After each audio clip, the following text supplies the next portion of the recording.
10ویں صدی کی شخصیت جو مجدد بنے وہ شہاب الدین رملی اور ملا علی قاری علیہ رحمہ.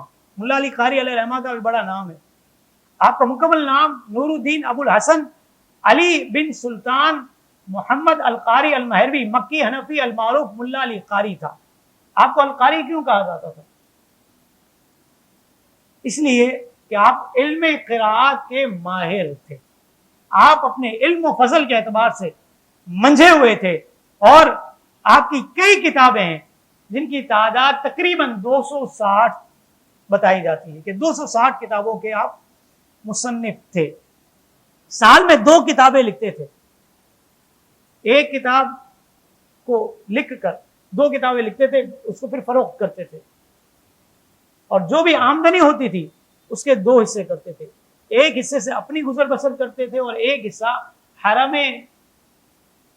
پاک کے فقراء میں صدقہ کرتے تھے. یعنی اکابرین میں سے جن کے تذکرے ابھی تک آپ نے سنے ہیں سب کا یہ معمول دیکھ لیجئے کہ مال ہوتا نہیں تھا اور جو ہوتا تھا وہ بھی فقراء میں تقسیم کیا کرتے تھے.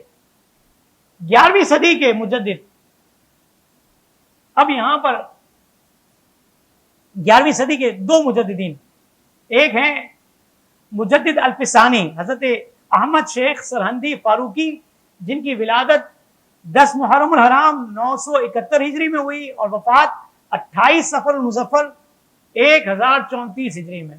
آج 26ویں شب ہے نا, 28 تاریخ مجدد الفسانی علیہ رحمہ کی شب عرس ہے. اور دوسری شخصیت جو 11ویں صدی کی تھی جن کو شہرہ حاصل ہوا اور مجدد کا خطاب ان کو دیا گیا علماء کی طرف سے, وہ تھے شیخ محقق علامہ عبدالحق محدث دہلوی علیہ رحمہ. ان کی ولادت کی تاریخ 958 ہجری اور ایک قول کے مطابق 912 یا 915 بھی تھی, کیونکہ صاحب سبع سنابل نے 912 یا 915 کا قول کیا ہے.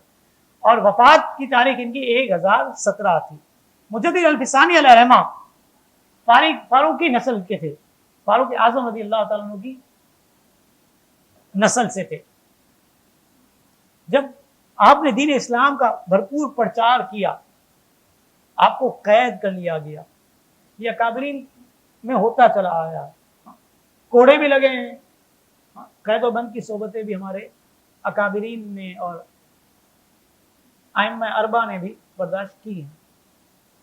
آپ کو قلعہ گوالیار میں نظر بند کیا گیا. جس کو جیل بھیجا جائے قید کیا جائے وہ تو آدھا مر جاتا ہے, یہی ہوتا ہے. لیکن یہ کیسے تھے؟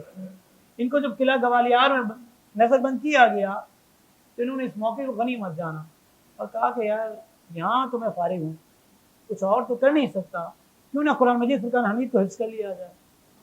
چنانچہ اس جیل میں بیٹھ کر آپ نے قرآن مجید فرقان حمید کو مکمل طور پر حفظ کر لیا. آپ ہی کی کوششوں سے اورنگزیب عالمگیر علیہ رحمہ نے 500 علماء اسلام کو بٹھا کر فتاوی عالمگیری لکھی, کیونکہ آپ نے تربیت فرمائی عمراء کی بھی بادشاہوں کی بھی.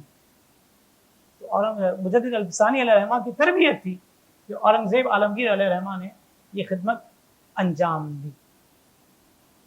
کہتے ہیں کہ مرزا مظہر جانے جانا, یہ نام عوام کے لیے تو ہو سکتا ہے کہ پہلی دفعہ سنا ہو, لیکن علماء کے طبقے میں یہ نام معروف ہے. مرزا مظہر جانے جانا.